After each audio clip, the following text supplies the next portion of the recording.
Assalamualaikum warahmatullahi wabarakatuh.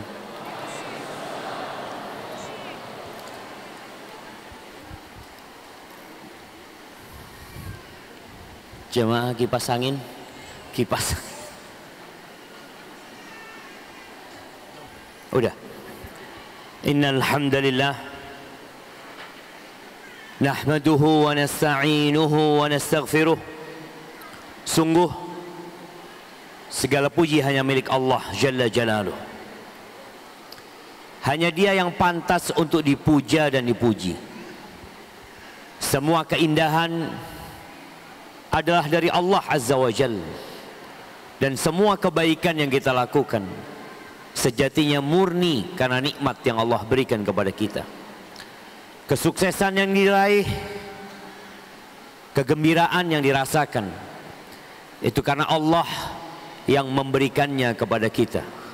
Kita pun bisa datang ke majelis ilmu, meninggalkan kesibukan kita, duduk bersama-sama, merasakan turunnya sakinah, merasakan liputan rahmat Allah Azza wa Jal, hadirnya para malaikat, dan disebutnya orang-orang yang hadir di majelis ilmu di hadapan Allah Azza wa Jal adalah merupakan nikmat yang Allah berikan kepada kita.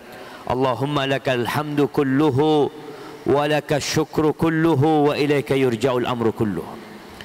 Kita senantiasa memuji Allah, memohon ampun atas dosa-dosa yang kita lakukan.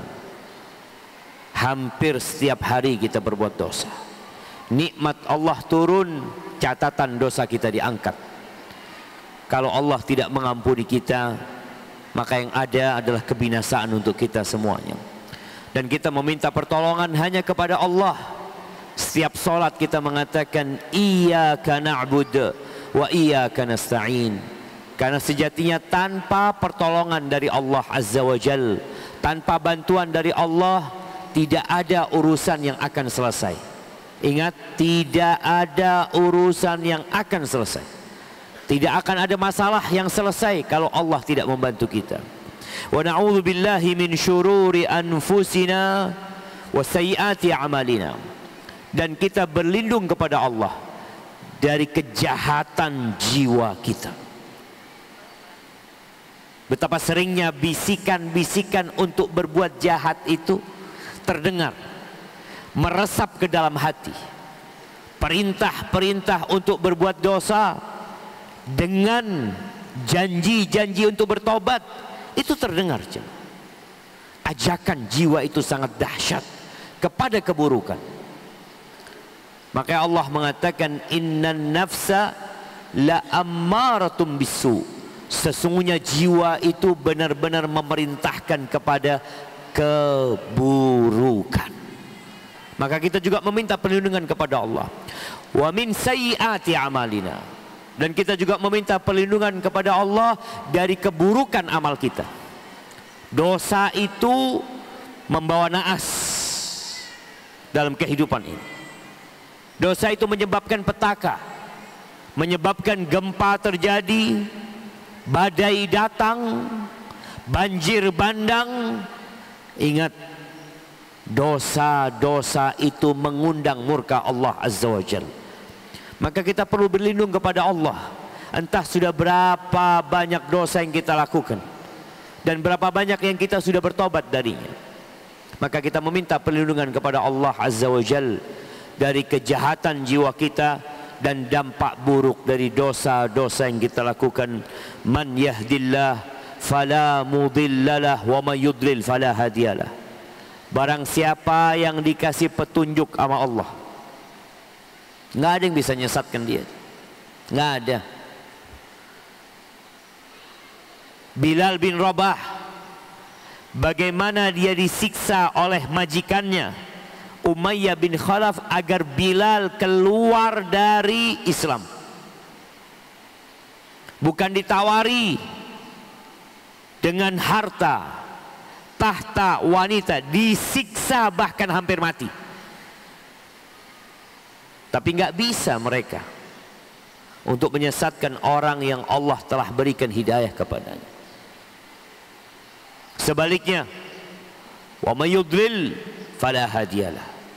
Barang siapa yang ditetapkan sesat oleh Allah, walaupun kita datangkan sejuta ustadz, sejuta kiai, sejuta buya, sejuta tuan guru untuk memberikan hidayah kepada orang ini, tapi kalau Allah katakan tidak, maka dia tidak akan dapat hidayah.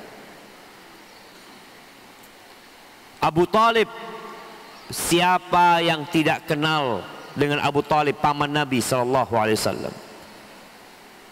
Dia merawat Nabi sejak umur 8 tahun, membesarkan Nabi sampai Nabi menikah.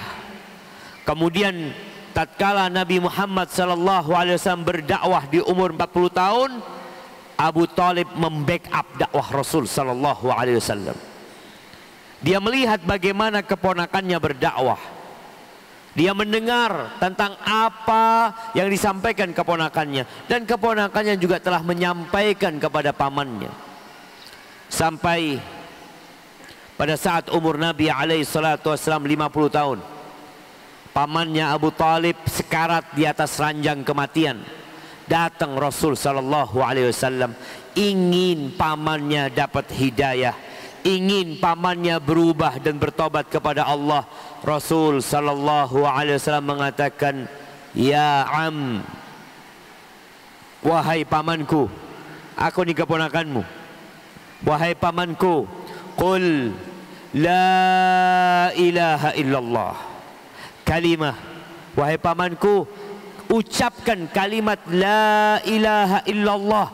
Aku akan berjuang di hadapan Allah untukmu. Pokoknya kau mengatakan la ilaha illallah. Pada saat itu ada Abu Jahal bersama Abdullah bin Umayyah. Tatkala Nabi mengatakan kepada pamannya agar berucap la ilaha illallah, apa kata Abu Jahal bersama kawannya? Atarghabu an millati Abdul Muttalib. Apakah engkau tidak suka dengan ajarannya bapakmu Abdul Muttalib? Kita lihat fanatisme kepada budaya, fanatisme kepada nenek moyang, kepada ajaran mereka yang tidak sesuai dengan agama, menyebabkan kesesatan. Ini keponakannya Rasulullah SAW hanya minta satu kalimat, qul la ilaha illallah. Nabi menyampaikan lagi, Abu Jahal dan Abdullah bin Abi Umayyah mengulangi ucapan mereka. Engkau nggak suka dengan ajarannya bapakmu Abdul Muttalib.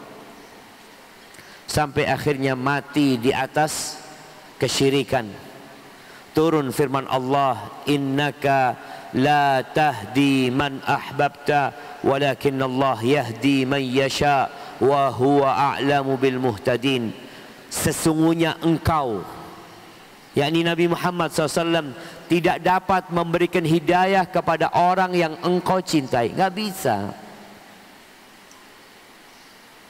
Terus walakin Allah yahdi man yasha. Tetapi Allah memberikan hidayah kepada siapa yang Allah kehendaki. Wa huwa a'lamu bil muhtadin. Dan Allah lebih tahu siapa yang pantas dapat hidayah. Kadangkala sebagian kita protes melihat kenapa paman Nabi yang bela Nabi alaihi salatu wasallam enggak dapat hidayah. Kenapa yang dapat hidayah malahan orang yang sempat ingin membunuh Nabi Muhammad SAW. Berapa banyak orang-orang musyrikin yang dapat hidayah padahal mereka ingin bunuh Nabi alaihi salatu wasallam. Ingat, Allah yang lebih tahu siapa yang pantas mendapatkan hidayah. Allah melihat kepada isi hati setiap hamba. Apa yang ada di hatinya Allah tahu. Maka jemaah, kadang-kala kita melihat di masyarakat ada sosok anak nakal, pemuda yang berantakan hidupnya, tahu-tahu mati husnul khotimah, mati dalam kondisi sudah bertobat, mati di masjid. Kita berpikir, ya Allah, kok bisa ya? Allah lebih tahu dengan isi hati orang itu. Sebaliknya, ada orang yang mungkin selalu di soft pertama, tahu-tahu mati su'ul khatimah. Kok bisa seperti itu? Wa huwa a'lamu bil muhtadin. Allah lebih tahu siapa yang pantas mendapatkan hidayah. Kenapa setiap salat kita mengatakan ihdinas siratal mustaqim? Udah tadi salat subuh 2 kali. Masuk masjid, tahiyatul masjid, baca lagi ihdinas siratal mustaqim. Ihdinas siratal mustaqim. Salat duha, ihdinas siratal mustaqim. Nanti salat zuhur, qabliyah sebelum zuhur, ihdinas siratal mustaqim. Salat zuhur 4 rakaat, ihdinas siratal mustaqim. Nanti salat asar kita mengulangi ihdinas siratal mustaqim. Salat maghrib, ihdinas siratal mustaqim. Salat isya, ihdinas siratal mustaqim. Sebelum tidur salat witir, ihdinas siratal mustaqim. Karena hati kita di tangan Allah, jemaah. Dan godaan-godaan yang dapat menyesatkan manusia itu sangat banyak sekali. Penduduk bumi ini berapa jumlahnya? Berapa? 2 miliar. Kapan itu? Masih 2 miliar.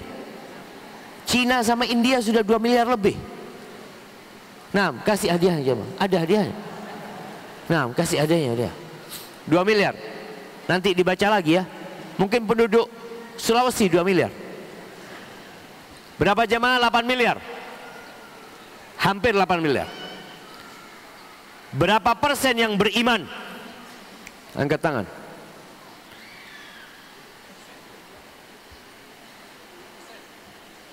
%20. 5%. Iya, antum. 50-50. Ana ini baru tahu.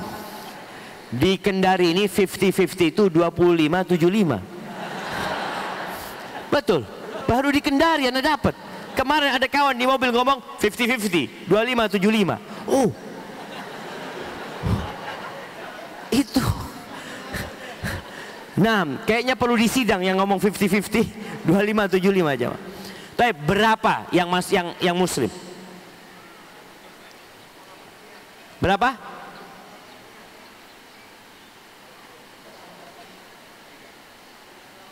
Satu koma 1,8.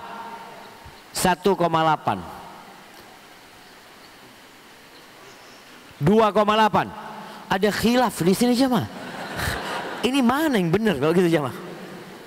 6, 1,6 sampai 1,7 jam. Bisa bayangin, dari 8 miliar cuma 1,7 yang muslim. 6,3 miliar penduduk bumi ini menyekutukan Allah Azza wa Jalla. Makanya kalau orang itu ikut kebanyakan, yudilluka an sabilillah, mereka akan menyesatkanmu dari jalan Allah. Kebenaran itu bukan ikut mayoritas. Kebenaran itu bukan ikut kebanyakan orang, tapi kebenaran itu al-haqqu min rabbik. Kebenaran itu dari Tuhanmu. Rasulullah sallallahu alaihi wasallam ketika berdakwah, berapa orang yang ikut Nabi sallallahu alaihi wasallam? 7. Hanya 4. Nambah 5, 6, 7. Sebagian sahabat mengatakan ana sabi'u sab'a, aku orang ke-7 yang masuk Islam. Di tengah-tengah lautan penduduk Mekah yang menyekutukan Allah Azza wa Jalla. Maka ingat, kita harus bersyukur kepada Allah, jamaah. Tatkala Allah memberikan hidayah, jaga hidayah itu. Tatkala engkau membaca ihdinas siratal mustaqim, engkau hayati. Karena Allah tidak mengabulkan doa apabila bersumber dari hati yang lalai. Kita baca 17 kali tapi kita nggak pernah hadir dalam doa kita. Nanti Ramadan kita baca di salat tarawih mungkin 11 kali, mungkin 23 kali, ditambah salat sunnah yang lainnya. Apabila hati kita tidak bersama ucapan kita, innallaha la yastajibu du'aan min qalbin lahin ghafil.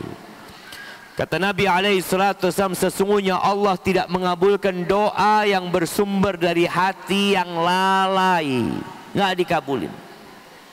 Wa asyhadu an la ilaha illallah wahdahu la syarika lah wa asyhadu anna Muhammadan abduhu wa rasuluhu sallallahu ala sayyidina wa maulana Muhammadin wa ala alihi wa ashabi ajma'in, amma ba'd.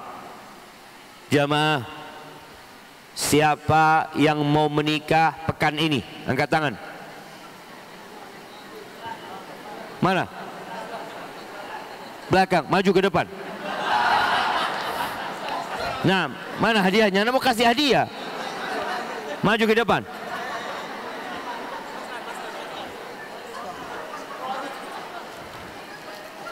Antum naik ke atas.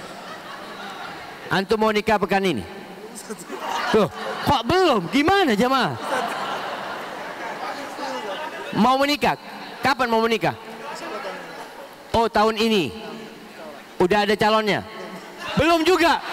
Bawa, ya silakan duduk. Gimana jemaah ini?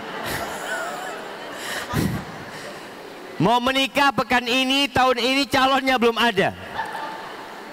Naam. Apa Ustaz nggak yakin dengan firman Allah? Innama amruhu idza arada syai'an an yaqula lahu kun fayakun. Boleh jadi habis salat zuhur nikah. Betul jemaah? Kita ini menjadikan pernikahan sesuatu yang ruwet,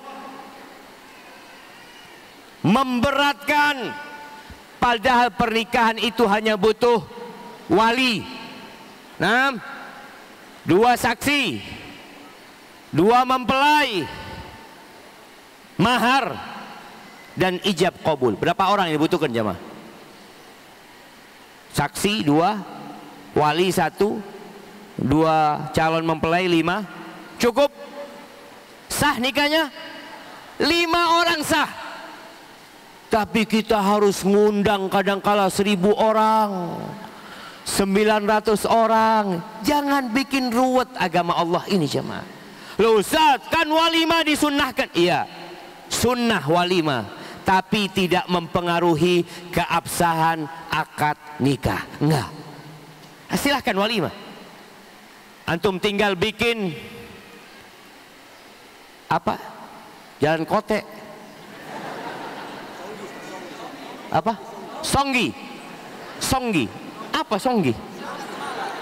Oh, sinonggi. Papeda. Ya, sinonggi. Antum bikin sinonggi, makan walimah. Selesai jemaah. Karena sebagian orang ingin berbangga-banggaan, ingin pamer kekayaan. Nih anakku menikah, habis berapa? 200 juta tambah 300, setengah M. Ya, sebagian orang hanya untuk berbangga-banggaan. Padahal kata Nabi SAW, aktsarun nisa barakatan aqalluhunna mu'nah. Perempuan yang paling berkah, yang paling sedikit biaya pernikahannya. Gimana? Cocok? Mak-mak cocok nggak? Mak-mak nanti. Tapi kalau mereka minta mahal nggak apa-apa, nggak dilarang. Ada seorang perempuan, ana minta maharnya ya 3 kilo emas. 3 kilo emas jamaah. Berapa M jamaah? Halal, halal. Loh Ustaz, ana nggak mampu, antum cari yang lain. Betul jamaah, karena ini akad, ada akad. Artinya kalau pihak perempuan mengatakan minta 1 miliar, ana bisanya cuma 50 juta. Ya tawar-tawaran nggak apa-apa. Janganlah terlalu sedikit ya. Oke lah, tambah 5 juta, 55 juta. Mereka turun 950 juta. Turun 50, kita nambah 5 juta jamaah. Dan nikah itu boleh kredit. Boleh. Antum ngomong sama mertua, ana nikah. Berapa maharnya? 1 M, nggak apa-apa, tapi dibayar sampai mati. Kalau anak mati, tolong diikhlaskan. Ini nikah jamaah. Boleh kita minta diikhlaskan, boleh, nggak apa-apa jamaah. Ahibati fillah, di negeri kita terus terang kita menghadapi yang namanya darurat seks bebas. Banyak anak-anak SMP berzina. Ya, anak-anak SMA jangan ditanya. Anak-anak kuliah, na'udzubillah. Bahkan mencari anak yang masih gadis itu menjadi sesuatu yang sangat berat sekali. Tahun 93, anak ingat, anak baca di koran, kalau nggak salah di Radar Jember waktu itu, tentang di sebuah kota di daerah kampus ya, daerah kampus, daerah anak-anak kuliah di situ, 93% sudah tidak gadis lagi. Mereka hidup di kos-kosan. Orang tua kemana nggak tahu. Anak itu hanya telepon, bapak, ibu, duit habis, kirimin duit. Yang ditanya sama orang tua, gimana nilainya, gimana skripsinya, nggak ada pertanyaan bagaimana sholatmu, bagaimana ibadahmu, bagaimana puasamu. Ini satu hal yang menjadi PR kita bersama. Banyak pernikahan yang gagal. Oke, mereka pacaran, berbuat dosa, nikah gagal. Ana dapat kabar tadi malam dari kawan bahwa di daerah Kendari sini mungkin, atau daerah sekitar Kendari, banyak yang nikah muda. Betul? Betul nggak? Nikah umur 15, 16, kemudian bercerai. Ketika bercerai jadi janda, kemana dia akan pergi? Apabila dia tidak punya iman yang kuat, ditakutkan jadi pelacur. Na'udzubillah min dzalik. Maka kita punya masalah besar yang semua harus ikut memikirkan. Dan Islam datang menyelesaikan hal itu. Apa kata Nabi SAW? Ya ma'syarasy syabab, wahai kaula muda, yang muda-muda nih, man istata'a minkumul ba'a falyatazawwaj. Barang siapa di antara kalian memiliki kemampuan menikah, punya kemampuan, tidak bicara umur, karena ada orang berumur tapi nggak mampu. Ada orang-orang kepingin nikah tapi nggak mampu juga dia secara finansial. Yang punya kemampuan, hendaklah dia menikah. Kenapa? Ternyata fitnah terbesar bagi kaum laki-laki adalah wanita. Walaupun kita tahu ada banyak yang merusak fitrah ini, muncul LGBT. Ada laki-laki, ada perempuan nggak noleh dia. Kalau yang lewat laki-laki, masya Allah, masya Allah. Ini ada orang-orang sakit di masa sekarang. Maka kata Nabi SAW, falyatazawwaj. Kenapa? Fa innahu aghaddu lil basar wa ahsan lil farj. Karena menikah itu akan lebih membantu kalian menundukkan pandangan. Antum mau istrinya dilihat orang? Nggak mau. Maka antum tundukkan pandangan antum. Lihat perempuan, astagfirullah, astagfirullah. Anaknya siapa ini ya? Astagfirullah antum. Ada orang-orang yang dibisikin setan. Dia awalnya nundukkan pandangan, tapi setan, coba engkau lihat anak siapa itu. Akhirnya dia lihat, na'udzubillah, tundukkan pandangan. Wa ahsanu lil farj. Menikah itu akan menyelamatkan kemaluan. Nabi SAW mengatakan, man yadmanu li ma baina lihyaihi wa ma baina fakhidaihi adman lahul jannah. Barang siapa yang menjaminkan buat aku yang di antara dua rahangnya, yakni lisan, dan di antara kedua pahanya, nah ini kemaluan, aku jamin surga bagi dia. Maka disuruh nikah. Karena semua orang punya hasrat ke sana. Dia harus menyalurkan hal itu. Maka kata Nabi itu lebih menundukkan pandangan alaihi salatu wassalam dan menjaga kemaluan. Faman lam yastati, yang nggak bisa nikah karena uang panai, uang apa? Panai. Panai itu apa artinya? Mau naik. Mahar pada itu jemaah. Apa beda dari mahar? Beda lagi. Maharnya seperangkat alat sholat, panaiknya 100 juta. Kalau nggak ada penaik, sah nggak nikahnya jemaah? Ya coba nanti dipikirkan jemaah. Ini benar-benar solusi. Yang nggak mampu jangan maksa. Puasa. Yang nggak mampu puasa.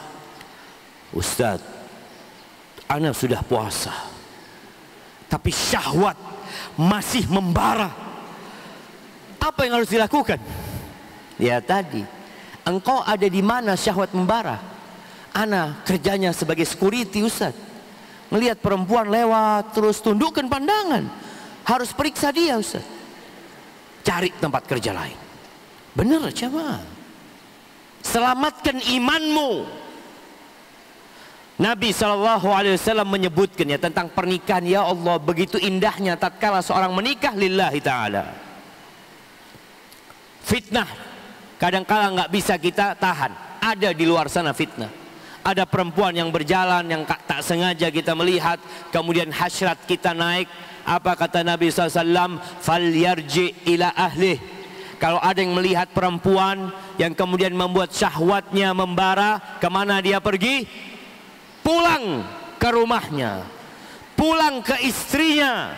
Kenapa kok pulang ke istrinya? Fa innal ladzi biha mithl ladzi biha. Yang ada di perempuan itu sama dengan yang ada di istrinya, sama.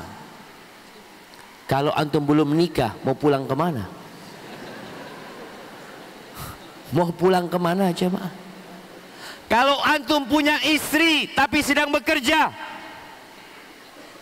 datang ke rumah, assalamualaikum, yang bukain pintu pembantu, mana ibu? Nggak ada ibu, saya yang ada di rumah. Fitnah lagi antum pulang ke rumah. Jangan pulang ke rumah antum, pulang ke tempat kerjanya istri. Ya, perempuan itu kalau diajak sama suaminya, hendaklah taat sama suaminya. Wa in kana ala qatab. Kata Nabi SAW, walaupun perempuan itu ada di atas onta. Nih ibu-ibu, kalau mungkin mau berangkat kajian, mau berangkat kemana, lalu suaminya dari jendela manggil, sini. Apa yang harus dilakukan? Turun. Mau naik pesawat, sudah boarding, ditelepon sama suaminya. Aku ada perlu sama engkau. Batal. Turun. Ini benar-benar Islam menjaga kehormatan perempuan dan kehormatan laki-laki. Tapi jamaah, banyak pernikahan yang gagal. Banyak keributan di dalam rumah tangga. Padahal kata Allah, wa min ayatihi an khalaqalakum min anfusikum azwajan litaskunu ilaiha. Wa ja'ala bainakum mawaddatan wa rahmah inna fi dzalika laayatin liqaumin yatafakkarun. Di antara tanda-tanda kebesaran Allah, ada banyak tanda-tanda kebesaran dan keesaan Allah.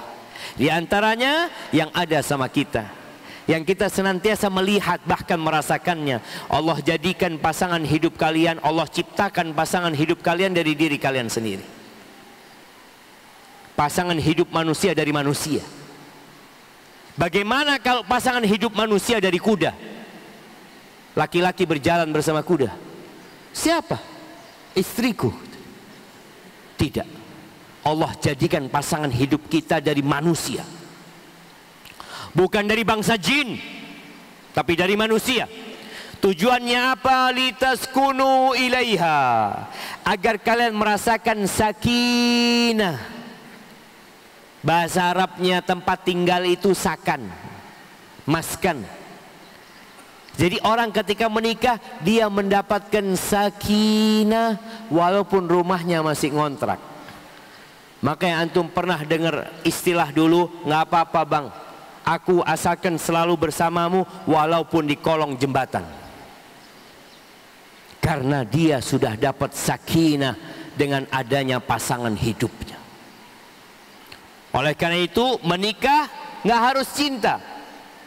Yang penting ada kecocokan. Cocok, bismillah. Sesuai dengan aturan agama, kriterianya, silahkan menikah. Cinta, wa ja'ala bainakum mawaddatan warahmah. Allah yang menjadikan cinta dan kasih sayang di antara kalian. Berapa banyak orang yang menikah berdasarkan cinta tapi bercerai. Berapa banyak orang yang menikah karena kecocokan sampai mati dia bersama pasangan hidupnya. Kadang-kala ada seorang mengatakan, Ustaz, ana nggak cinta sama dia, Ustaz. Gimana aman menikah? Oh, aman. Yang penting engkau cocok sama dia secara agama, secara akhlak dan karakter, bismillah. Nanti Allah tumbuhkan itu cinta. Karena yang punya hati manusia adalah Allah Rabbul Alamin. Ada sebuah kejadian yang ana masih ingat jamaah. Pernah suatu hari ana isi kajian, kalau nggak salah di Purworejo, di Jawa Tengah sana. Pemilik rumah mengatakan, Ustaz, ada kejadian Ustaz. Beberapa waktu yang lalu, beberapa hari lalu, ana punya keponakan itu pacaran 6 tahun. Sejak dia SMA sampai kuliah. Sampai lulus kuliah baru menikah. Soalnya kan banyak orang tua ngatakan kepada anaknya kalau mau nikah nunggu lulus kuliah. Tapi anak itu udah pacaran. Orang tua melihat anak perempuannya dibawa sama laki-laki, tutup mata. Padahal kalau ada laki-laki dengan perempuan berduaan yang bukan mahramnya, siapa yang ketiganya? Syaitan. Nih bapak ibunya ngelihat anaknya keluar sama setan. Apa kata bapaknya? Jangan malam-malam. Itu banyak terjadi. Ini 6 tahun pacaran, menikah kemudian jamaah. Ustaz, umur pernikahannya hanya 6 hari. Cerai. Kok bisa seperti itu? Ketika dua sejoli ini belum menikah, maka setan akan ada di kedua belah pihak. Bagaimana dua orang ini semakin menempel, semakin rekat berzina. Itu tujuan setan. Tatkala dua orang yang sudah berzina, lama dia melakukan perbuatan yang dibenci Allah, lalu mereka menikah, jadi halal kan? Udah suami istri. Setan datang lagi, bukan di belakang mereka, tapi di tengah mereka. Bagaimana memisahkan antara dua orang ini? Maka disebutkan dalam sebuah hadis, Nabi SAW mengatakan, Inna iblis yada'u arsyahu alal ma'. Iblis itu meletakkan arsy-nya, meletakkan singgasananya di atas air. Thumma yab'atsu saraya, kemudian dia mengirimkan pasukan-pasukan dia. Fa'adnahum minhum manzilatan a'zamuhum fitnah. Yang paling dekat kedudukannya dengan iblis adalah yang paling besar godaannya kepada umat manusia. Lalu kata Nabi SAW, yaji'u ahaduhum, datang satu pasukan iblis mengatakan, aku godain fulan sampai dia berbuat dosa ini dan itu. Kata iblis, ma sona'ta syai'an, engkau nggak bikin apa-apa. Datang lagi satu mengatakan, aku seperti ini, aku buat fulan berbuat dosa ini. Kata iblis, engkau nggak buat apa-apa.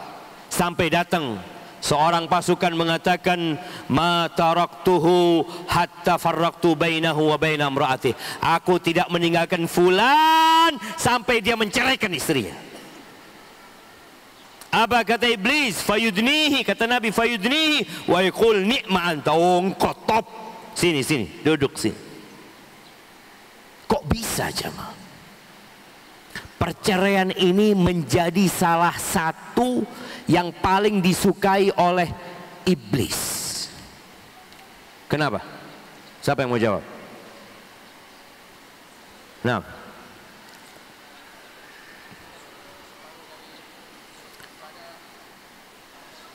karena seorang yang menikah sejatinya menyempurnakan separuh agamanya.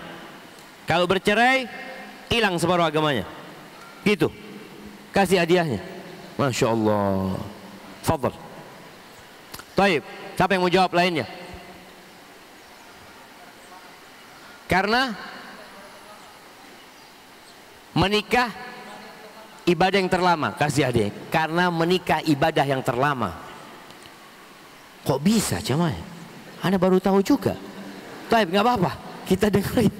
Nah, ya tadi angkat tangan dia. Angkat suaranya. Karena perceraian adalah sesuatu yang paling dibenci Allah. Ya, kasih hadiahnya. Ya, memang ada sebuah hadis yang sering kita dengar. Abghadul halal indallahi talaq. Perbuatan halal yang paling dibenci Allah itu perceraian. Tapi hadis ini dhaif secara sanadnya, matannya sahih. Isinya sahih. Allah membolehkan bercerai ketika ada alasan. Karena iya, banyak rumah tangga nggak bisa dipertahankan. Ya udah bercerai. Tapi bercerainya dengan cara yang baik. Perceraian ini dapat memutuskan silaturahim seperti yang kemarin kita sampaikan. Bagaimana orang yang memutuskan silaturahim nggak masuk surga. Ada ibu yang melarang mantan suaminya menjumpai anaknya. Kenapa engkau larang? Itu bapaknya. Sampai kapanpun, kalaupun engkau menikah lagi, suamimu tidak akan pernah jadi bapak buat anakmu, nggak akan. Dia punya bapak sendiri yang bersambung nasabnya. Maka nasihat anak, bapak-bapak, mulai saat ini punya anak, kasih nama dengan satu nama, yang kedua nama dia, yang ketiga nama kakeknya. Sehingga kalaupun terjadi perceraian, anak itu kemanapun akan bawa nama bapaknya. Kalau ada ibu yang mungkin nggak suka sama bapaknya, anak itu tetap akan bawa bapaknya. Umpamanya kasih nama, siapa namanya? Sulaiman, putra Daud. Bapaknya namanya Daud, kasih nama Sulaiman putra Daud. Punya anak perempuan Fatimah putri Daud. Terus seperti itu, agar anak itu bawa. Dan ini sesuai dengan yang kita lihat dan diajarkan oleh Nabi SAW ketika memberikan nama. Jadi intinya perceraian ini dibenci karena bisa berdampak buruk. Tapi kalau perceraian itu sesuai dengan syariat, insya Allah aman. Berapa banyak suami istri jamaah yang mereka ribut terus. Sang istri menyalahkan suami, sang suami menyalahkan istri. Bercerai, mereka menikah lagi dan mereka hidup bahagia. Siapa sebenarnya yang salah? Nggak ada yang salah sebenarnya, tapi mereka memang tidak cocok untuk bersama. Boleh jadi sang suami berpendapat istrinya adalah orang yang cerewet. Sang istri mengatakan suamiku adalah orang yang temperamental. Ketika mereka menikah, subhanallah, sang suami dapat istri yang sabar, sang istri dapat suami yang sabar. Akhirnya mereka bisa melanjutkan pernikahan. Maka hibati fillah, problematika yang terjadi dalam rumah tangga itu banyak sekali sebabnya. Di antaranya adalah kurangnya ilmu. Menikah tanpa ilmu. Yang kedua, menikah karena dosa. Menikah karena dosa. Jadi dia bukan bertobat, dia hanya sekedar ya untuk supaya halal kata dia, padahal dia harus bertobat sejatinya.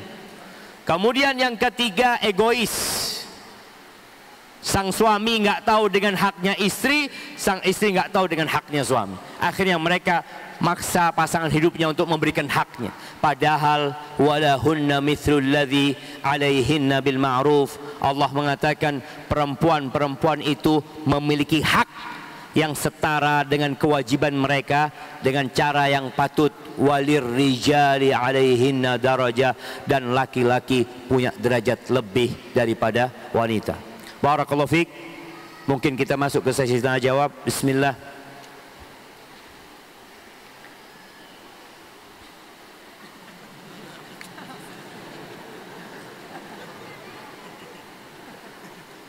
Jazakallah khair.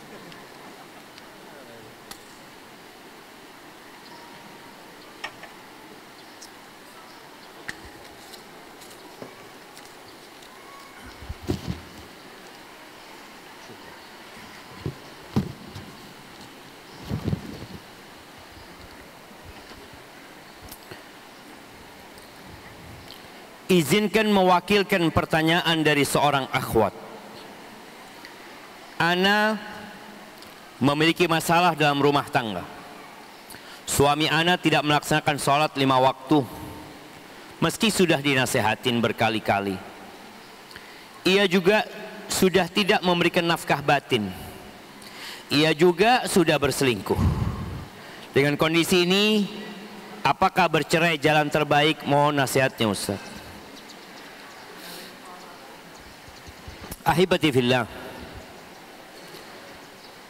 apabila terjadi permasalahan dalam rumah tangga, sebelum kita menyalahkan pihak lain, tolong introspeksi diri.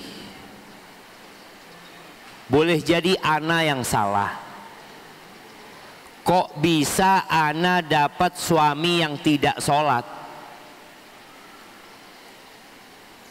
Apakah laki-laki ini memang dijodohkan? Engkau dipaksa nikah sama dia, lain cerita. Atau laki-laki ini adalah pilihanmu, engkau yang milih dia. Sekarang engkau sudah bertobat, suamimu belum tobat. Maka nasihat ana yang pertama bagi sang penanya, hendaklah bertobat kepada Allah Azza wa Jalla, memperbanyak istighfar, memohon ampun kepadanya. Yang kedua, berdoa memohon kepada Allah agar suaminya dikasih hidayah. Yang ketiga, nasihati suami, bukan urusan sholat, tapi urusan imannya. Orang yang tidak sholat itu diragukan keislamannya. Di dalam mazhab Syafi'i, orang yang nggak sholat itu dibunuh. Orang yang tidak sholat itu dibunuh, jemaah. Tapi bukan murtad, tapi ta'zir. Di dalam mazhab Imam Ahmad, dibunuh karena dia keluar dari Islam. Maka orang yang tidak sholat ini berada di area yang sangat menakutkan sekali. Maka tugasmu bagaimana menguatkan iman dia. Menyampaikan kepadanya bukan urusan sholat, tapi mengingatkan dia, engkau hamba Allah. Allah yang kasih segalanya kepadamu. Engkau bisa berangkat kerja, ya Allah jemaah. Sholat ini hanya berapa menit. Dari 24 jam waktu yang Allah berikan kepada kita, berapa menit kita sholat? Anggap 1 jam. Itu sudah banyak jemaah. Kalau setiap sholat 5 menit, cuma 25 menit. Artinya orang mau ngeluh dari mana sholat gitu? Capek, lelah, apanya yang capek? Engkau bekerja menjadi supir, capek. Engkau bekerja menjadi tukang bangunan, capek. Engkau bekerja di pemerintahan mungkin karena engkau harus berangkat ke kota lain, capek. Semuanya capek. Sholat apanya yang capek? Kalau orang mau pakai logika, apanya? Tapi itulah keyakinan yang perlu ditumbuhkan, bahwa kita sholat dalam rangka melaksanakan perintah Allah karena Allah yang memberikan segalanya. Dan sholat ini kalau dijaga, insya Allah yang lainnya dosa terjaga. Karena kata Allah Jalla Jalaluh, inna salata tanha anil fahsyai wal munkar. Sholat itu mencegah dari perbuatan keji dan munkar. Maka kalau dikatakan suamimu nggak sholat kemudian selingkuh, ya wajar memang dia nggak sholat. Dosa yang lain akan mudah dia lakukan. Solusinya apa? Kalau engkau sudah berusaha memperbaiki dengan cara yang baik, engkau gugat cerai, berpisah solusinya. Dan nanti sebelum diputuskan perceraian biasanya ada mediasi. Nah, di mediasi itu engkau sampaikan, kenapa engkau nggak mau sama suamimu? Engkau katakan dia nggak sholat. Kalau dia nggak ngasih umpamanya nafkah batin, mungkin kau bisa sabar. Tapi gimana kita mau hidup serumah, satu atap, satu ranjang bersama orang yang dibenci sama Allah Azza wa Jalla? Sampaikan seperti itu.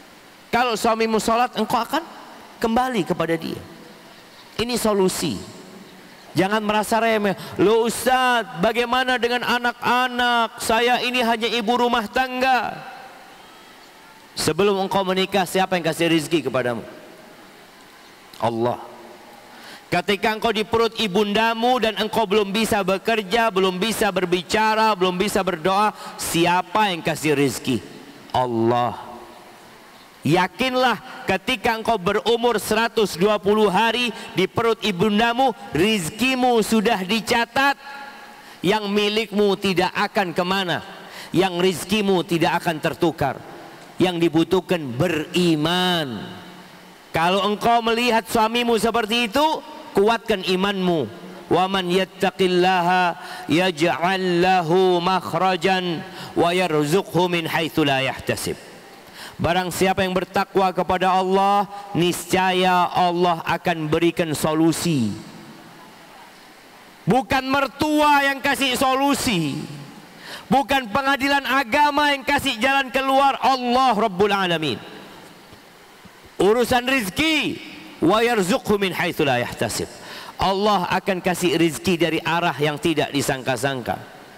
Ini kalau engkau melihat suamimu sudah nggak bisa diperbaikin. Dan semoga Allah memberikan ganti yang lebih baik. Ustadz, ini bapak-bapak yang tanya, bagaimana kiat-kiat mendidik istri yang tidak pernah menghargai suami? Dan bagaimana menjadikan keluarga yang sakinah, mawaddah, warahmah? Antum nemu di mana istri kayak gini?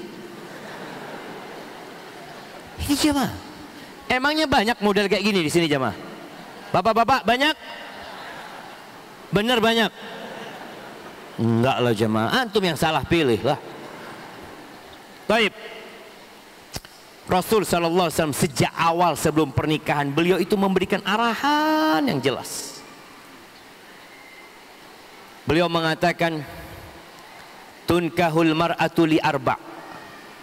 Perempuan dinikahin karena 4 hal. Siapa yang mau jawab?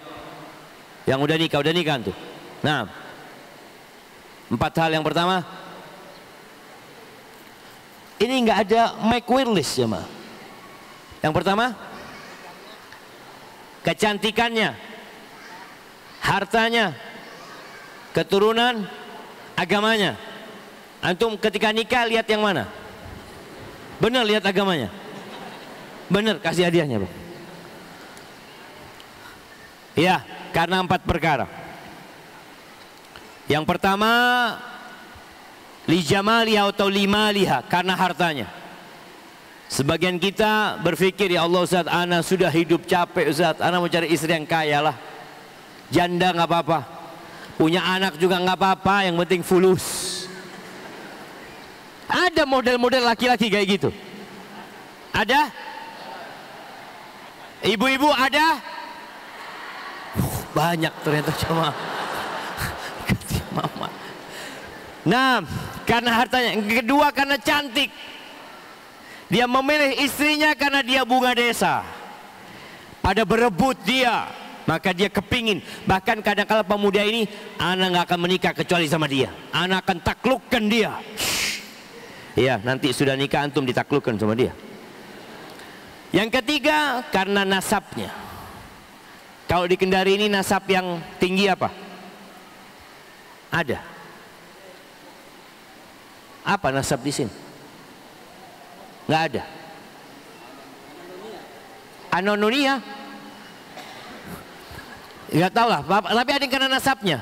Darah biru ya. Kalau dia donor darah langsung biru darahnya yang keluar. Bukan darah merah, darah biru, anaknya bangsawan atau apa. Yang keempat, lidiniha, karena faktor agamanya. Terus kalau kita suruh milih yang mana? Kalau bisa 4-4 semuanya Ustaz ada. Iya, tafadhol kalau ada yang mau sama antum. Kita ini kadang-kadang nggak cermin jemaah. Kita putih gelap kepingin dapat putih yang cerah. Sampai ada satu orang ingin menikah jemaah, ana Ustaz ingin menikah sama perempuan, kalau dia minum kopi Ustaz kelihatan dari lehernya Ustaz. Allahu Akbar jemaah. Akhirnya dia dapat perempuan yang kalau minum susu kelihatan dari lehernya.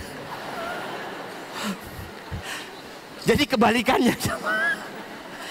Ya, ada orang yang fantastis ya, dia berpikir kepingin kayak gini. Ya, silahkan, itu kemauanmu. Tapi Nabi menyebutkan kalau ingin berbahagia, Kalau ingin dihargai, ingin dihormati, ingin sakinah, mawaddah, rahmah, zatuddin, pilih yang agamanya baik. Pilih yang hablum minallahnya jelas dan hablum minan nasnya juga baik.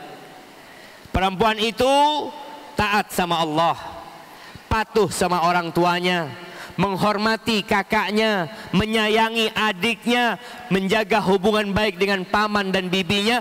Insya Allah itu akan menghargai antum. Bagaimana anak yang tidak menghargai orang tuanya akan menghargai antum? Bagaimana adik yang tidak menghargai kakaknya akan menghargai antum? Dia nggak sayang sama adiknya, terus dia mau sayang sama antum. Terus apa solusinya? Kalau dapat istri seperti ini, ya antum tobat dulu, istighfar, mohon ampun sama Allah, lalu perbaiki istri. Dan kalau mau memperbaiki istri harus tegas.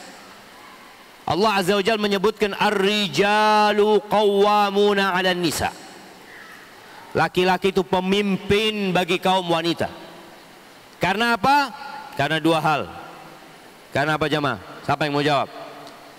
Laki-laki itu diangkat jadi pemimpin karena dua hal. Nah, antum sudah jawab tadi yang lainnya? Mana? Karena agama dan akhlaknya? Bukan. Karena akalnya? Karena akalnya doang. Karena fisik dan tenaganya, kerja cari duit lah. Nah, karena memberikan nafkah, ya kasih hadiah. Nah, karena dua hal, tadi yang ngomong akalnya siapa? Ya, yang akalnya dikasih juga dua hadiahnya kok itu. Allah mengatakan ar-rijalu qawwamuna 'alan nisa bima faddalallahu ba'dahum 'ala ba'din. Karena Allah memberikan kelebihan buat laki-laki. Ada, antum punya karakter memimpin. Allah berikan itu. Akalnya laki-laki itu lebih dari wanita. Silahkan dicek, silahkan diperiksa, dan dunia mengakui hal itu. Allah mengatakan walaysa dzakaru kal untha. Laki-laki tidak sama dengan wanita.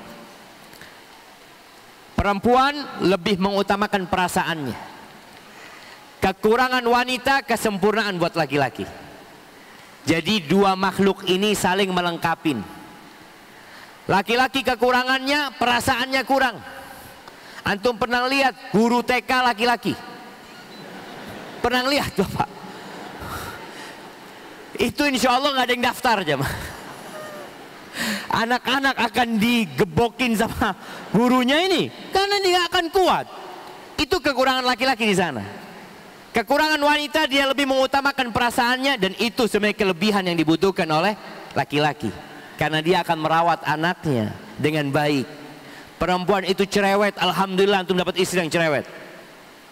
Kalau istri antum diem aja nggak bisa ngomong anak antum. Iya, kalau ada perempuan diem ya, anaknya digendong diem, ngasih makan diem, ganti baju diem.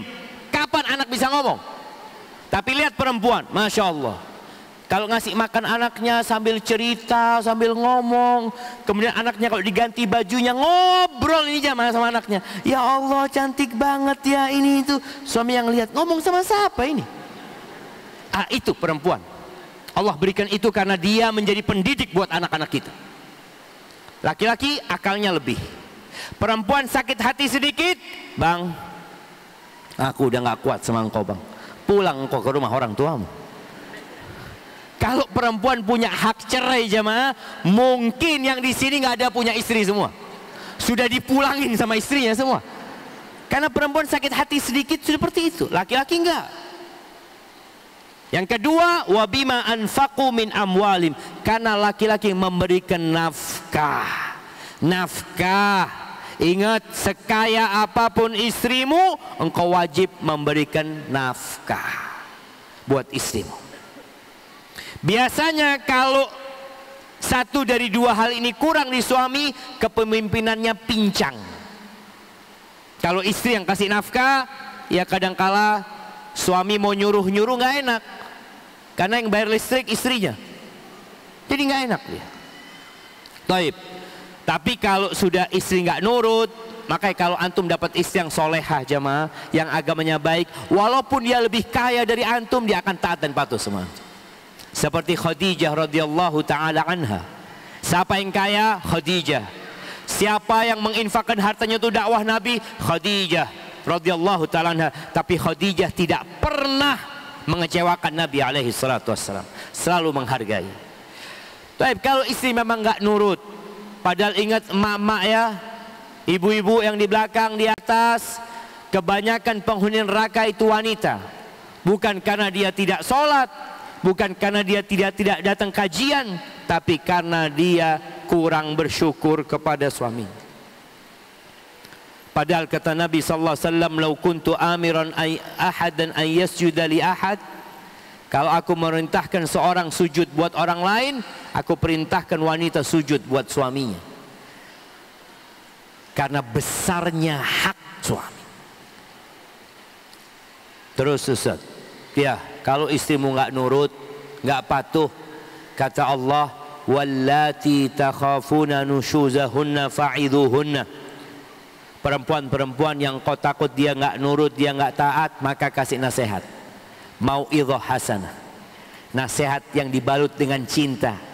Panggil istrinya, jangan marah-marah didengar oleh anak-anak. Jangan marah-marah di luar rumah, panggil istrinya, masukkan ke kamar, kunci pintu kamar, antum bukakan hadiah buat dia, tafadhali, kasih cincin dia, kasih apa. Setelah dia bahagia, dia gembira, baru antum kasih nasihat. Aku ingin minta sesuatu kepadamu, aku tuh ingin banget bersamamu sampai surga. Aku ingin kita mendidik anak-anak kita menjadi pejuang-pejuang. Antum kasih nasihat. Jangan kasih nasihat, sini duduk. Anak ini udah gak kuat sama engkau. Ya akhirnya emangnya anak kuat sama engkau. Kita sama-sama sabar. Hari kayak gitu, jangan. Antum kasih nasihat dengan cinta. Setelah itu udah bubar. Besok mungkin masih belum benar, panggil lagi. Ternyata antum lihat istri ini kok kayaknya memang nggak bisa diatur. Apa yang harus antum lakukan? Wahjuruhunna fil mabaji, pisah ranjang. Pisah ranjang. Antum tidur di kamar, kalau ada dua ranjang antum pindah ranjangnya.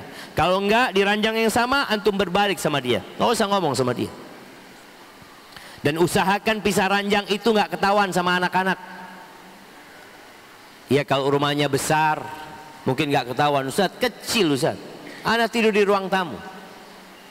Ya kalau memang terpaksa nggak ada masalah. Tapi yang jelas pisah ranjang. Disinilah kekuatan wanita dan kebijaksanaan seorang laki-laki. Dia serius, dia mau ngomong sama istrinya, untuk urusan ini aku ingin engkau benar-benar taat. Engkau nggak taat, aku nggak akan sentuh engkau. Sehingga sang istri tahu suaminya ini benar-benar serius. Tapi kalau habis dikasih nasihat, ya kasih nasihat lagi, malamnya dikumpulin sama sang suami, apa kata istri? Ah, suamiku butuh sama aku. Ini yang terjadi. Bertahun-tahun ada seorang laki-laki hidup dengan wanita yang tidak menghargai karena dia tidak menjalankan nasihat ini. Pisah ranjang. Nggak kuat anak Ustaz. Nikah lagi. Nggak berani Ustaz. Puasa. Iya. Jadi solusi itu ada jam. Wadribuhun, nggak nurut boleh dipukul. Tapi pukul yang tidak mememarkan dan melukai. Itu kalau dibutuhkan. Tapi kalau nggak ada gunanya ya berpisah solusinya. Berpisah. Barakallahu fikum.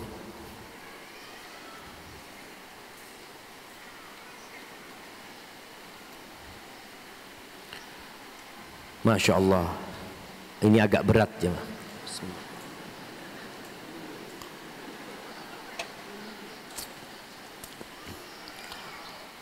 Assalamualaikum Ustaz. Waalaikumsalam warahmatullahi wabarakatuh. Apakah nikah lagi perlu izin dari istri atau tidak? Karena kebanyakan istri tidak ingin dipoligami. Jamaah, kalau bicara poligami, poligami ini enak diomongkan. Kalau bapak mau cerita poligami, oh Masya Allah, sampai jam 1 malam bisa cerita dia jemaah. Kalau ketemu istri, diam. Seperti anak soleh ya, Masya Allah.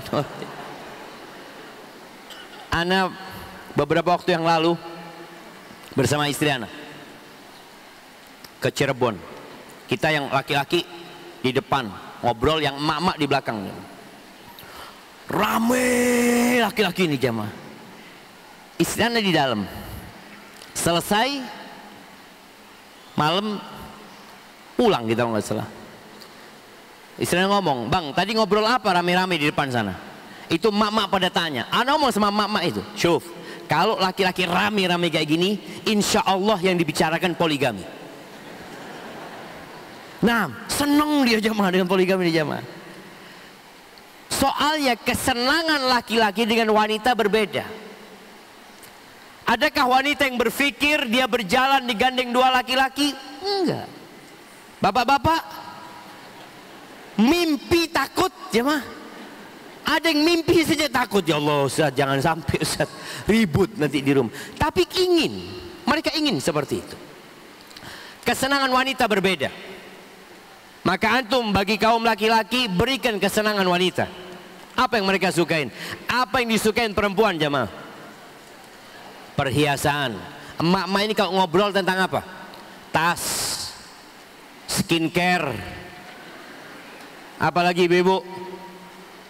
Tas, skincare, masakan. Bas itu, seputar itu. Karena memang itu kesenangan perempuan. Antum berikan kesenangan wanita, berikan hak mereka. Terus hak antum gimana? Apakah antum harus izin sama mereka menikah lagi? Bapak-bapak harus izin apa enggak? Coba yang keras, izin apa enggak? Udah tahu gitu antum. Tidak harus izin sama istri. Istri sulit memberikan izin jamaah. Istri nggak ingin, dia ingin suaminya ini sampai tua buat dia. Padahal suaminya itu punya berapa kuota? 4. Kadangkala ada perempuan yang mau ngomong ini laki-laki syahwat nafsu aja Ustaz. Bicara poligami. Sebenarnya perempuan yang dapat suami hanya sendirian, dia yang nguasain laki-laki ini. Ada 3 wanita yang kesian di sana. Betul apa salah? Semangat lihat ibu-ibu, semangat bapak-bapak ini. Nanti pulang sampai rumah diem lagi dia. Baik, kalau bicara izin, memang ahibati fillah, secara hukum agama nggak perlu izin. Karena antum ya berat akan mendapatkan izin itu. Allah tidak mewajibkan izin. Allah mengatakan fa in khiftum alla ta'dilu fawahidah. Kalau engkau takut tidak mampu berlaku adil, cukup 1. Jangan maksa 2, apalagi 3, berantakan. Ada orang yang punya istri 2, Masya Allah, tambah ahli ibadah jemaah. Selalu azan subuh di masjid, karena nggak tidur di rumah lagi jemaah. Dia sudah nggak kuat ke rumah istri pertama ribut, istri kedua ribut, aduh ahsan ke masjid sudah. Masya Allah, alhamdulillah ada hikmahnya dia nikah lagi. Dulu waktu istrinya 1 jarang ke masjid, sejak dia nikah 2 lebih rajin ke masjid. Antum mau jadi kayak gitu jamaah? Cuma tadi laki-laki yang ingin menikah lebih dari 1 hendaklah mempersiapkan istrinya, dididik istrinya, diingatkan istrinya dengan hakikat kehidupan ini, dan berikan hak-hak istrinya secara sempurna. Karena banyak perempuan yang mengeluh mengatakan, Ustaz, suami ana mau poligami, dia kasih nafkah aja kurang-kurang Ustaz. Ada yang seperti itu. Maka tolong berikan hak-hak istrimu. Kemudian engkau harus punya jiwa kepemimpinan. Ada laki-laki yang gak mampu memanage konflik yang terjadi. Ketika istrinya berribut, dia diam doang. Ini ada kejadian jemaah. Ada seorang laki-laki, dia punya istri dua. Istri pertamanya nggak tahu. Dia lagi naik mobil sama istri keduanya. Istri pertamanya gede, istri keduanya kecil. Pas di satu jalan, istri keduanya turun mau beli cilok jemaah. Tahu cilok antum? Iya, turun beli cilok. Tahu-tahu mobil dia ditabrak dari belakang jemaah. Bor! Suami mau marah jemaah. Lihat ke belakang istri tuanya jemaah. Nggak jadi turun dari mobil dia. Akhirnya istri pertama sama kedua berantem di pinggir jalan jemaah. Sang suami di mobil diam sampai orang kampung yang melerai. Kalau engkau nggak punya jiwa kepemimpinan, janganlah, jangan. Semua orang kepingin tapi nggak mampu, puasa, perbanyak puasa. Seperti itu. Dan setelah menikah, hendaklah tetap seorang suami itu memperhatikan istri tuanya. Karena kadangkala hatinya sudah lupa dengan istri tuanya, padahal dialah yang mendampingi suaminya ketika masih susah ya, ketika masih berat hidupnya, ketika sudah senang kadangkala diabaikan. Barakallahu fikum.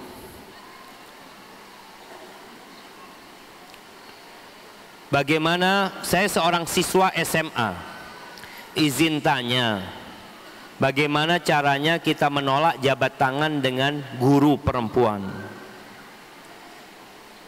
Mohon nasihatnya bagi kami yang menjalankan sunnah di sekolah umum.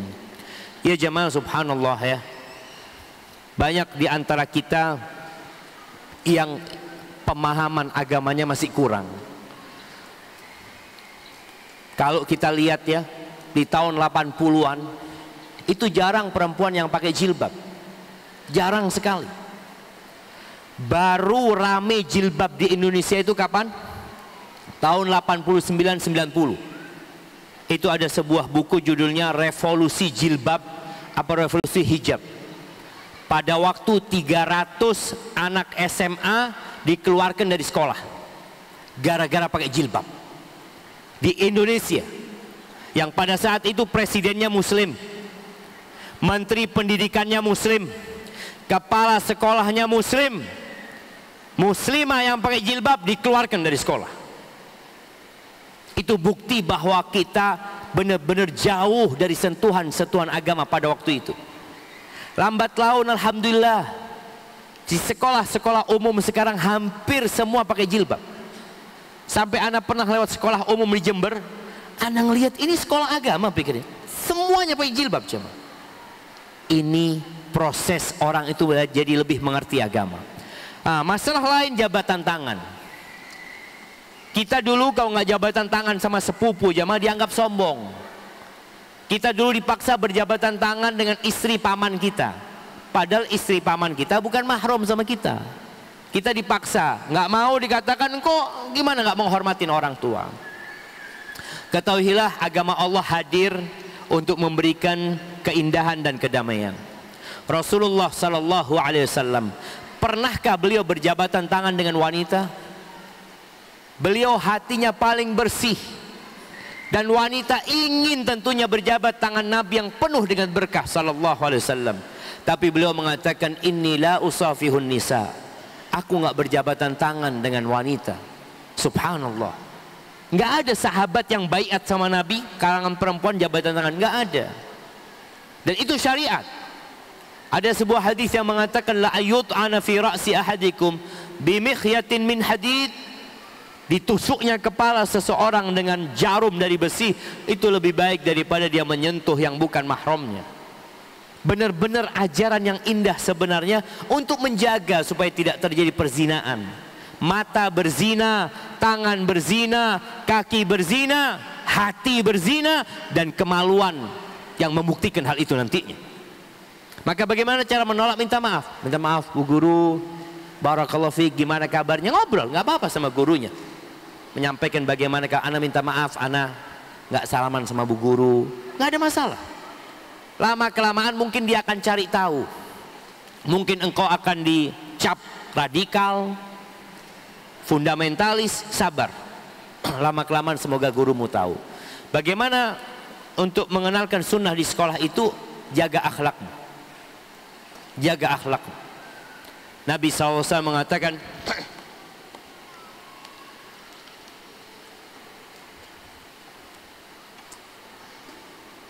Alhamdulillah.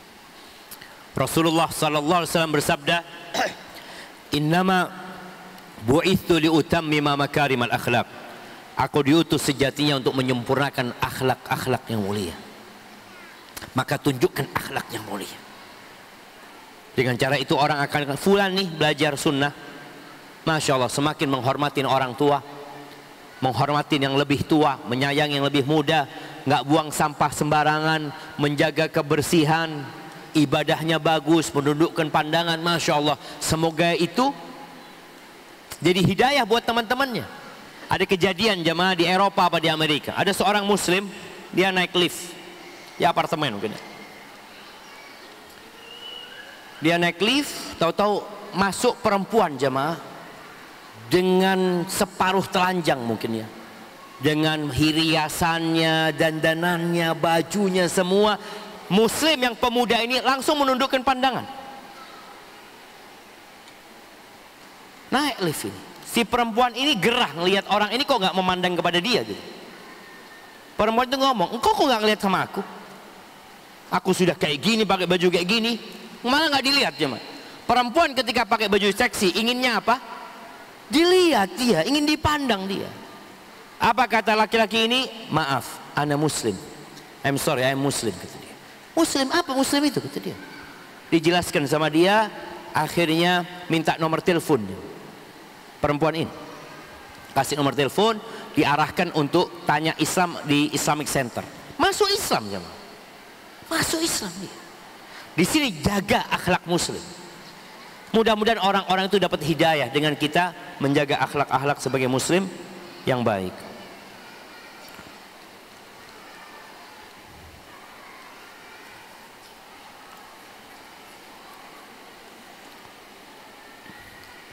Ustaz, ana ingin bertanya, insya Allah bulan depan istri ana akan melahirkan, dan semoga Allah mudahkan, amin.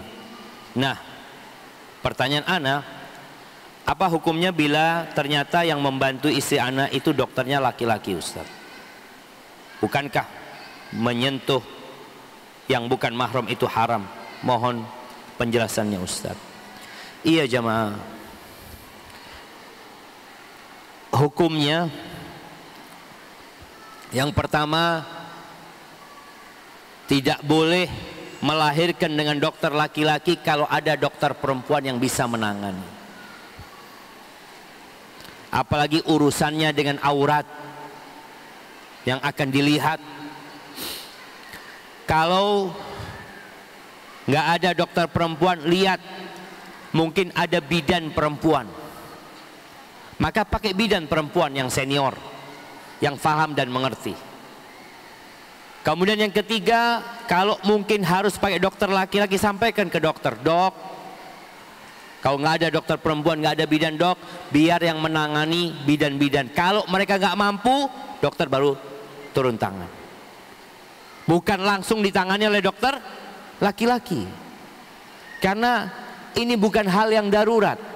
Kalau sudah darurat, baru yang haram jadi halal. Tapi kalau masih ada dokter perempuan, masih ada bidan senior, insya Allah itu cukup. Bertakwalah kepada Allah.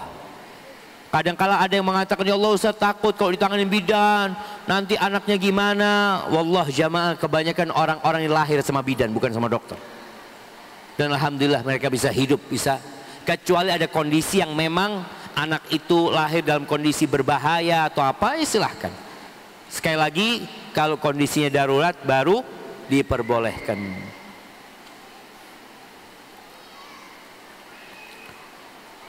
Afwan Ustaz, izin bertanya, berikanlah nasihat kepada istri ana dan kami semua tentang pahala yang akan dia dapatkan ketika mentaati suami dan dosa yang akan dia dapatkan ketika membantah dan enggan untuk melaksanakan, padahal yang kami perintahkan hanya untuk mendekatkan diri kepada Allah Azza wa Jalla. Masya Allah, ini suami yang sudah angkat tangan. Udah capek ngurusin bininya. Ya. Nasihat ana yang pertama kepada laki-laki, perbaiki hubunganmu sama Allah. Semoga Allah memperbaiki hubunganmu sama istrimu. Taatlah dan patuhlah kalian kepada Allah, semoga istrimu patuh dan taat kepadamu. Karena al-jaza'u min jinsil amal. Balasan itu sesuai dengan perbuatan. Insya Allah kalau antum taat sama Allah, antum jaga aturan Allah, semoga istri antum taat sama antum dan menjaga aturan yang antum buat. Dan bagi para wanita, ketahuilah, ketika ayahmu menikahkanmu dengan suamimu, suamimu menjadi surgamu dan nerakamu. Ibu-ibu ini surga dan nerakanya adalah suaminya. Rasulullah sallallahu alaihi wasallam mengatakan, innama huwa jannatuki au naruki. Lihat, suamimu itu surgamu atau nerakamu. Lihat bagaimana kau bersikap.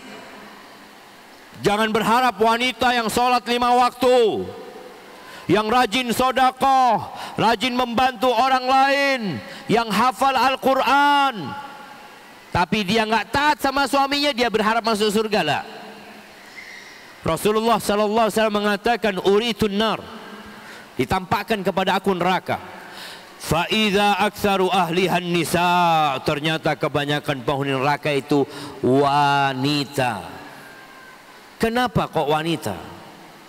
Ini harus menjadi pertanyaan besar bagi para wanita. Kenapa kok wanita? Yakfurnal ashir wa yakfurnal ihsan. Perempuan itu kufur sama kebaikan suaminya. Kufur sama suaminya. Dia tidak menghargai suaminya. Suaminya yang lelah, capek untuk dia. Ingat, suami juga harus melaksanakan tugas-tugasnya. Nggak dihargain sama istri.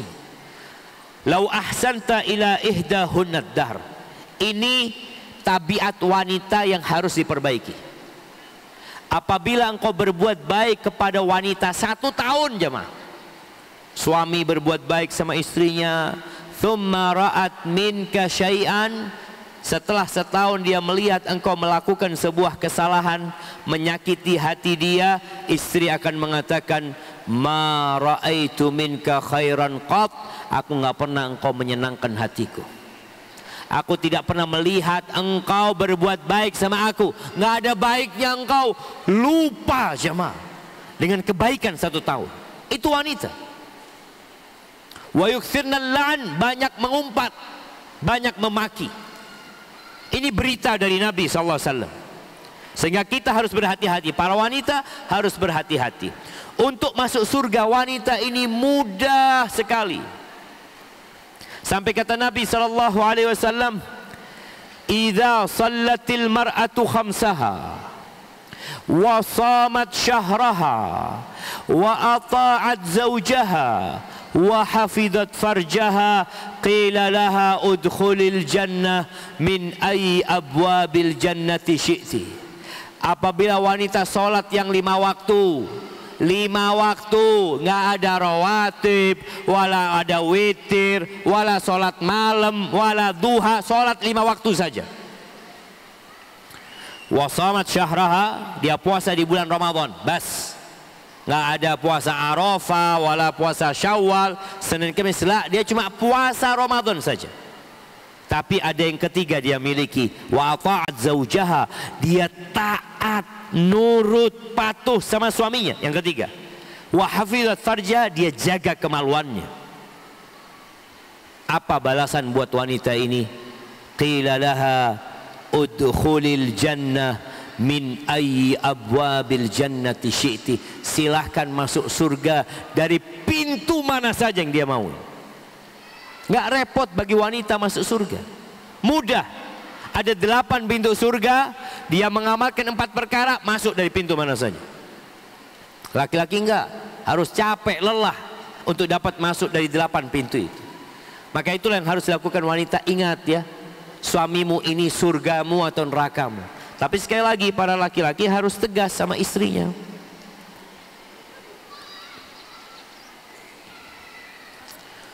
Semoga Allah subhanahu wa ta'ala menjaga Ustadz dan seluruh jamaah di majlis hari ini. Amin. Izin bertanya Ustadz, ana seorang yang sedang menjalani ta'aruf oleh seorang akhwat. Namun dalam proses ta'aruf ana mendapat hambatan dari keluarga ana yang selalu mengundur-ngundur pelaksanaan khidbah hingga akad, sedangkan ana juga sudah tidak memiliki orang tua, sehingga intervensi dari saudara dan keluarga ana mendominasi ta'aruf ana yang notabene-nya masih awam. Mohon solusi dan sarannya Ustaz. Ini jamaah tadi sudah disampaikan, pernikahan ini sesuatu yang sangat sederhana pelaksanaannya, tapi tanggung jawabnya besar. Pernikahan itu bisa terjadi, contoh nih ya, umpamanya anak pulang dari sini ada jamaah di dalam, Ustadz, anak nikahkan Ustadz sama putri anak Ustadz. Lalu anak katakan anak terima, sah nggak akad nikah jamaah? Sah. Ada 2 saksi, ada banyak saksi, tinggal urusan mahar nanti disepakati. Sangat sederhana, karena memang hal ini demi menyelamatkan manusia dari dosa. Orang itu punya syahwat, semuanya ada, maka dipermudahlah proses pernikahan itu. Kalau dikatakan harus pakai keluarga, enggak. Cuma ini kan babnya dari bab adab aja, etika. Maka ana rasa ketika keluargamu, saudara-saudaramu, mungkin mereka punya kesibukan, mereka punya apa, sampaikan kepada dia, aku aja yang berangkat. Izinkan aku berangkat, bawa ustadz atau bawa siapa kawan-kawan ini percaya, berangkat ke sana. Dengan cara itu mungkin bisa lebih cepat lagi. Alhamdulillah sekarang sudah ada handphone, ada apa, semua bisa dimudahkan. Maka mungkin itu yang perlu engkau lakukan, apalagi bapak ibumu sudah meninggal dunia, sehingga sejatinya engkau yang bertanggung jawab dalam urusan itu. Laki-laki kalau mau menikah nggak butuh wali, nggak butuh. Yang butuh wali adalah perempuan. Dan bagi para orang tua, bagi para saudara, ingat, barang siapa yang memudahkan urusan orang lain, Allah akan memudahkan urusannya. Tapi barang siapa yang mempersulit urusan orang lain, Allah akan mempersulit urusan dia. Tolong nasihatnya agar menantu bisa akur dengan mertua.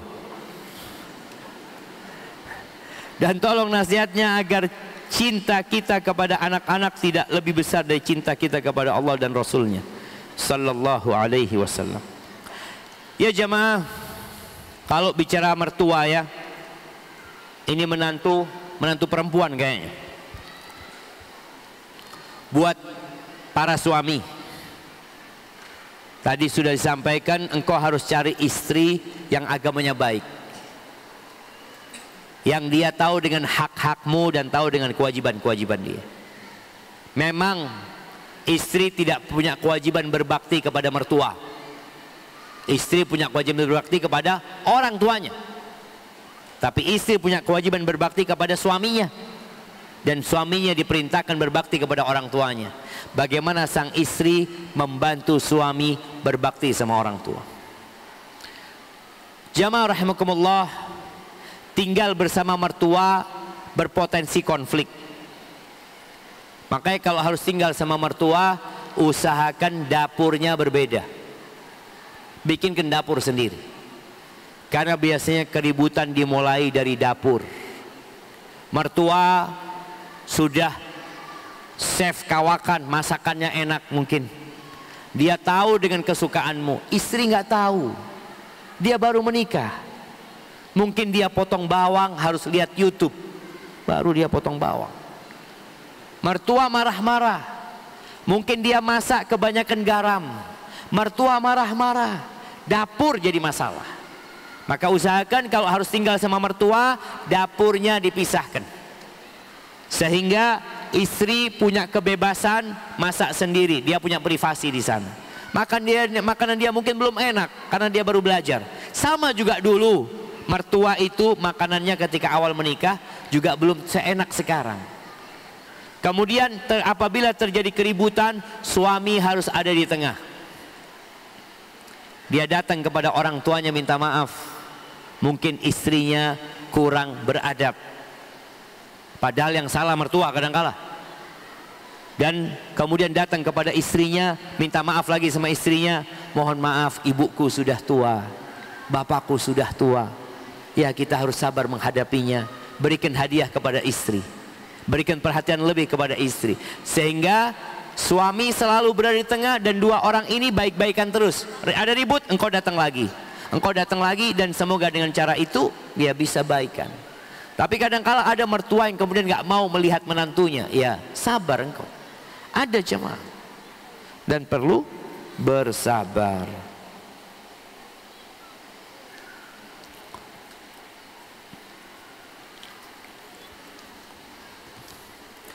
Ustaz, bagaimana kalau suami pulang sudah malam dan mau mengajak istri titik. Tapi istri menolak dengan alasan mengantuk atau capek. Jazakallah khair. Suami yang pulang malam hari jangan lupa bawa oleh-oleh buat istrinya. Kita ini dalam kehidupan rumah tangga bukan selalu bicara hak dan kewajiban, tapi bicara bagaimana menjaga sakinah, mawaddah dan rahmah. Engkau nggak wajib bawa hadiah, tapi hadiah itu menumbuhkan cinta. Ketika engkau punya keinginan sama istri, berikan sesuatu yang membuat dia senang. Wallah jemaah subhanallah ya. Anak kemarin baca hadis yang terus terang baru pertama baca hadis itu. Ada seorang sahabat yang bertanya kepada Rasul SAW, ya Rasulullah, ma yudhibu ma'arrat ar-radha'ah. Apa yang mengusir kehinaan dari penyusuan? Maksudnya dulu itu kan yang menyusui kalau enggak ibunya ada perempuan tukang susu. Perempuan yang menyusui. Perempuan yang menyusui itu dikasih gaji, dikasih ada upahnya. Tapi selain gaji itu ada bonus ternyata. Apa yang mengusir orang supaya nggak tercela ya, ini sudah menyusuin anaknya tapi nggak dikasih hadiah apa-apa, nggak dikasih bonus. Apa yang bisa mengusir itu? Nabi SAW mengatakan ama abdun au ama ghurrah, nam ghurrah abdun au ama, atau kama qala Nabi SAW, seorang budak yang bagus dari kalangan laki-laki atau wanita. Subhanallah. Jadi bukan hanya bicara haknya yaitu gaji, enggak. Di sini seorang suami harus pintar-pintar dia ngambil hati istrinya. Istrinya melahirkan dikasih hadiah emas, istrinya selesai menyusuin kasih hadiah berangkat umroh atau apa, kasih hadiah seperti itu sehingga hubungan itu terjaga. Suaminya pulang malam, istrinya sudah tidur, udah capek.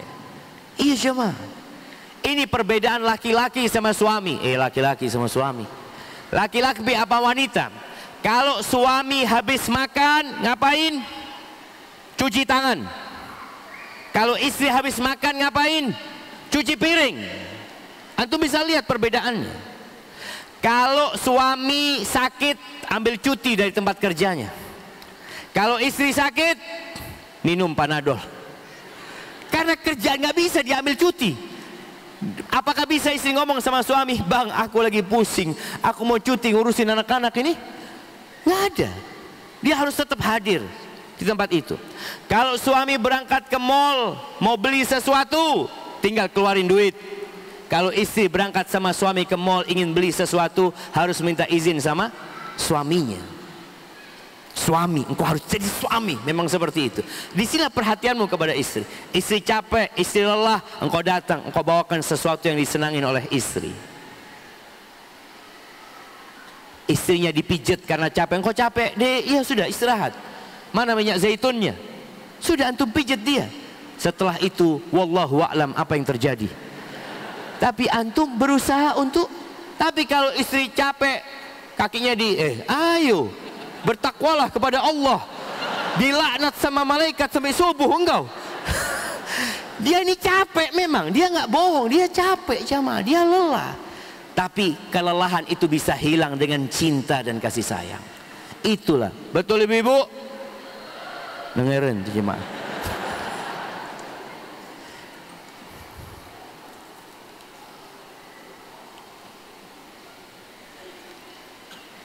Ustaz, bagaimana sikap saya ketika suami saya minta nikah lagi?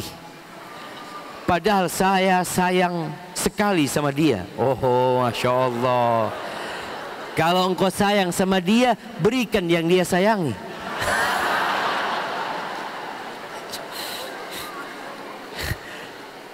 Betul bapak-bapak? Oh, Masya Allah. Ini ada dua kubu gitu. Bismillah. Ya, jamaah rahimakumullah. Istri Nabi itu sayang sama Nabi. Tatkala Nabi menikah, mereka cemburu. Adalah sakit hati. Tapi itu satu hal yang wajar. Itu sangat lumrah sekali. Kalau ada perempuan, suaminya kawin lagi, dia biasa-biasa aja, perlu dipertanyakan perempuan ini. Aisyah itu hafal 2000 hadis jamaah. Ketika Nabi nikah lagi, ya dia cemburu. Pernah Nabi nikah sama Ummu Salamah, dapat berita, Nabi pulang ngasih tahu dia nikah sama Ummu Salamah, sudah. Makanya ada yang mengatakan minta izin sama istri itu sulit, tapi minta maaf sama istri karena sudah terjadi. Nah, mau diapakan, sudah terjadi. Dan ketika antum nggak berani nikah, jangan ngomong pernikahan kepada istri. Kesian istri, dia akhirnya sakit hati. Suaminya ngomong, saya mau poligami, saya mau menikah. Antum tahu ada namanya dajaja sok'a. Ada ayam betina yang rame di kandang jamaah, tok tok tok tok, tapi nggak telur jamaah. Orang nggak bisa tidur gara-gara omongan dari gara kokokan dia ini. Maka jangan jadi suami yang seperti itu. Tadi buat sang istri, Afan, ceritanya Nabi menikah sama Ummu Salamah. Ummu Salamah ini terkenal cantik sekali. Janda 3 anak, 3-4 anaknya Ummu Salamah. Ketika Aisyah mendengar Nabi menikah sama Ummu Salamah, Aisyah langsung pakai jilbabnya, pakai cadarnya, dia berangkat ke rumahnya Ummu Salamah. Dia mau lihat mana yang namanya Ummu Salamah. Dilihat jamaah, kata Aisyah, ternyata Ummu Salamah ini lebih cantik daripada omongan orang jamaah. Pulang ini Aisyah, ketemu sama Hafsah. Ngomong sama Hafsah, ya Hafsah, ternyata Ummu Salamah ini lebih cantik daripada katanya orang. Katanya Hafsah, engkau cuma termakan cemburu. Coba engkau lihat lagi. Berangkat lagi Aisyah, mau lihat Ummu Salamah. Dilihat, oh iya cantik dia. Tapi ya nggak seperti omongan yang orang. Maksudnya dia tetap lebih cantik daripada Ummu Salamah. Itu wajar seperti itu. Jadi apabila ibu-ibu suaminya minta izin untuk nikah lagi, bagaimana bapak-bapak? Izinkan? Ya gimana jemaah? Kalau minta izin berat minta izin. Minta maaf harus tentu minta maaf. Kembali kepada pertanyaan, apa yang harus dilakukan istri? Ketahuilah kita diciptakan untuk mengabdi kepada Allah Azza wa Jalla, untuk beribadah kepada Allah. Kita diciptakan bukan untuk bersenang-senang di muka bumi ini. Suamimu akan mati, engkau akan mati, dan akan masing-masing ditanya oleh Rabbi. Nggak akan datang suamimu membelamu, dan sang istri juga tidak akan belain suami. Setiap orang akan mendapatkan persidangan sendiri-sendiri. Ketika seorang istri tahu seperti itu tujuan hidup mengabdi kepada Allah, engkau lihat suamimu pantas tidak menikah lagi. Kalau engkau lihat dia orang yang tidak mampu memanage konflik, dia tidak mampu memberikan nafkah, kasih nasihat dia, bang, kalau memang engkau ingin nikah lagi, engkau perbaiki ibadahmu, engkau belajar lagi bagaimana memanage urusan rumah tangga, engkau berikan nafkah yang cukup. Karena ada memang laki-laki yang nggak cukup jamaah, untuk memberikan nafkah 2 istri nggak cukup, maka kasih nasihat. Kemudian yang ketiga, ketika engkau melihat suamimu sudah mampu secara finansial, mampu secara psikologi, mampu secara agama, maka engkau katakan kepada suamimu, coba engkau istikharah, minta pilihan sama Allah. Karena belum tentu yang engkau suka itu baik buat engkau. Betul. Ingat, fa'asa an takrahu syai'an wa huwa syarrul lakum wa huwa khairul lakum. Boleh jadi yang kalian benci itu baik buat kalian. Wa asa an tuhibbu syai'an wa huwa syarrul lakum. Boleh jadi yang kau sukai itu buruk buat engkau. Wallahu ya'lamu wa antum la ta'lamun. Allah tahu, kita nggak tahu jangan. Maka ada kejadian seorang yang masya Allah nikah lagi, punya istri 2, nikah lagi, punya istri 3, nikah lagi, habis istrinya semuanya. Dia sendirian jadi duda, ditinggal sama istri-istri. Ada yang seperti itu. Maka tolong pihak suami juga mempersiapkan diri, pihak istri ingat tujuanmu beribadah kepada Allah dalam kehidupan ini. Selama yang dilakukan suamimu tidak bertentangan dengan syariat Allah, walaupun engkau berat, itu ujian, itu bala, maka bismillah, dengan kesabaran itu semoga Allah memberikan yang lebih baik dari dunia dan isinya. Barakallahu fikum. Assalamualaikum Ustaz. Bismillah. Kebetulan suami ana ada di sini. Yang mana suaminya ini jamaah? Coba dengerin pertanyaannya terus angkat tangan nanti. Ya, kasih hadiah. Suami ana itu cuek Ustaz, kurang romantis, HP-nya saja nak pegang, HP-nya saja nak pegang, itu dia pegang, HP-nya saja nak pegang. Padahal saya ndak jelek ji. Apa ini maksudnya?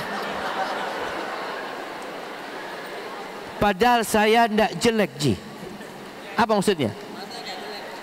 Oh, dia nggak jelek gitu loh. Dia selalu pegang HP-nya. Hah?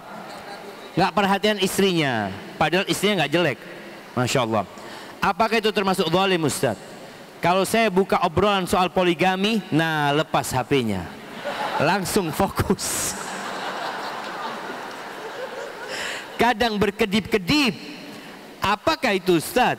Apakah suami anak kemasukan setan? Atau mau minta dibogem, sakit hatiku Ustaz?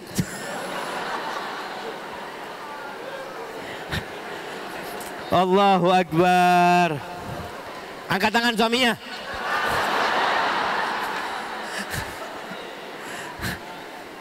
Ya, bagi para suami, ana udah sebutin. Kalau antum akan dimintain pertanggungjawaban sama Allah Azza wa Jalla. Jangan sampai pada hari kiamat itu yang ada di hadapan antum istri antum. Yang menggugat antum di hadapan Allah itu istri antum. Dia mengatakan kepada Allah, hadza zauji, ini suamiku ya Allah, nih suamiku. Tidak memberikan hak-hakku dengan baik. Ngomongnya kasar, memberikan nafkah nggak cukup kadang-kala. Jangan sampai jangan. Allah mengatakan wailul lil mutaffifin. Neraka, celaka buat orang yang curang. Siapa orang yang curang? Idza talu 'alan nas yastawfun wa idza kaluhum aw wazanuhum yukhsirun. Kalau dia bergaul sama orang, muamalah sama orang, bicara, contohkan menimbang sesuatu, dia minta disempurnakan.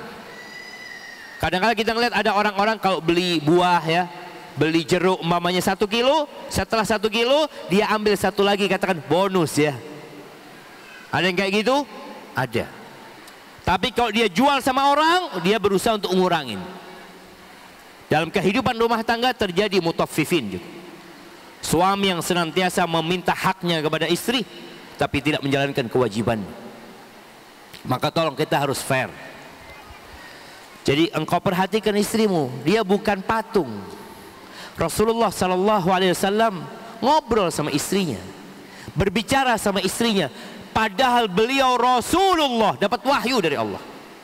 Pernah Aisyah cerita tentang kisah 11 wanita.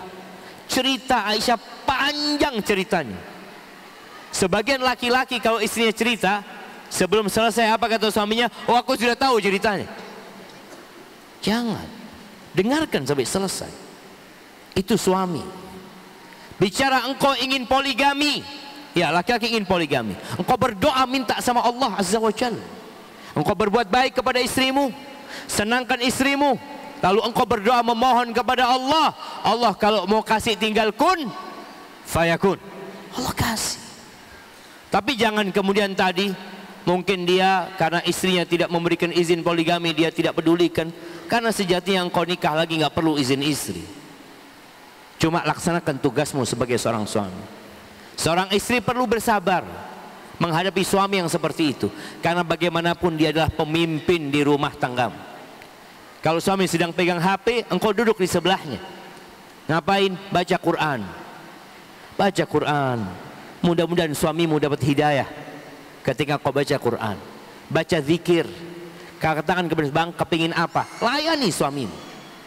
Jadi insya Allah semua kebaikan yang dilakukan oleh wanita kepada suaminya dicatat sama Allah Azza wa Jal dan akan mendapatkan balasan. Nanti jemaah pada hari kiamat, ketahuilah kita akan lari dari semua orang yang kita cintai. Yauma yafirrul mar'u min akhihi wa ummihi wa abihi wa sahibatihi wa banih. Pada hari itu kita akan lari dari saudara kita. Saudara yang kita katakan, oh ini saudaraku yang saling mendukung. Nanti hari kiamat kita nggak akan peduli sama dia. Dari bapak dan ibu kita akan lari. Dari istri dan anak kita akan kabur dari mereka. Likulli mri'in minhum yawma idzin sya'nu yughni. Semua orang akan memikirkan aku. Semua punya kesibukan. Maka tolong semuanya memperbaiki diri. Istri juga senantiasa mengevaluasi, ya, berbuat baik, layani suami. Yang jelas ingat, tidak ada satupun kebaikan yang akan hilang. Dan para suami, ketika engkau menginginkan sesuatu, berikan yang disukai oleh wanita, oleh para istri. Dan engkau minta sama Allah agar Allah memudahkan jalanmu menuju yang engkau sukai dengan memohon kepada Allah Azza wa Jalla. Barakallahu fiik jamaah. Mungkin itu yang dapat Ana sampaikan, kurang lebihnya mohon maaf. Ana terus terang bergembira sekali bisa sampai ke Kendari ini. Semoga ini bukan perjumpaan kita yang terakhir, dan semoga Allah mengumpulkan kita bersama Rasulullah SAW di dalam surganya. Subhanakallahumma wa bihamdika asyhadu an la ilaha illa anta astaghfiruka wa atubu ilaik. Wassalamualaikum warahmatullahi wabarakatuh.